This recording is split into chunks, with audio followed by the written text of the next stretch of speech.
things. I actually do 1,000 things, but the two areas I'm looking at are the roof and the undercarriage. I think I'll work on the undercarriage.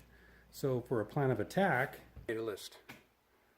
We're gonna go ahead and remove the hardware and bag it, strip the paint on the undercarriage, and then we're gonna seam seal all the areas that overlap. And we're gonna put some 2-part epoxy, and then we're gonna rubber coat it in that order. Here's all the hardware I was talking about, little stuff like that, bump stops. I'm not sure what that is. Oh, that's the exhaust mount or something. Anything I can take off because I want to strip everything.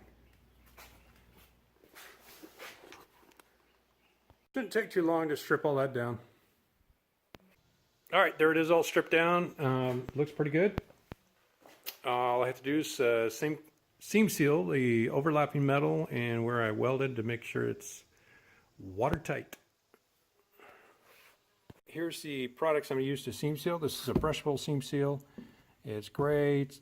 Dries in 60 minutes. It's waterproof. Insulates. I'm just reading the label. And using a caulking gun seam seal for those areas that this doesn't reach.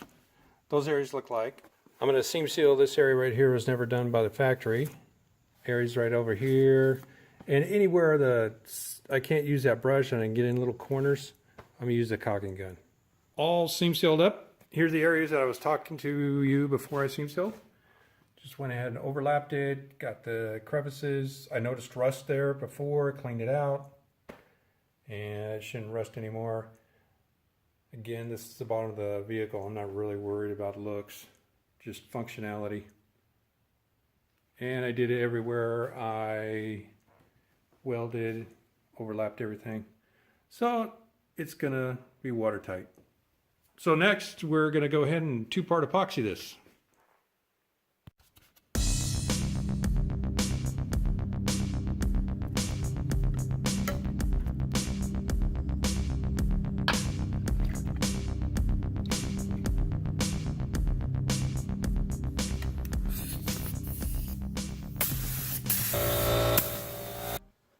All right, 2-part epoxy's done.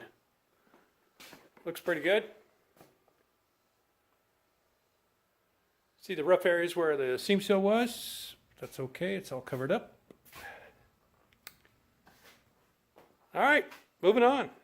Everything's taped off where I don't want the rubberized coating to get. So let's go ahead and get started with Duplicolor, undercoating and sound eliminator.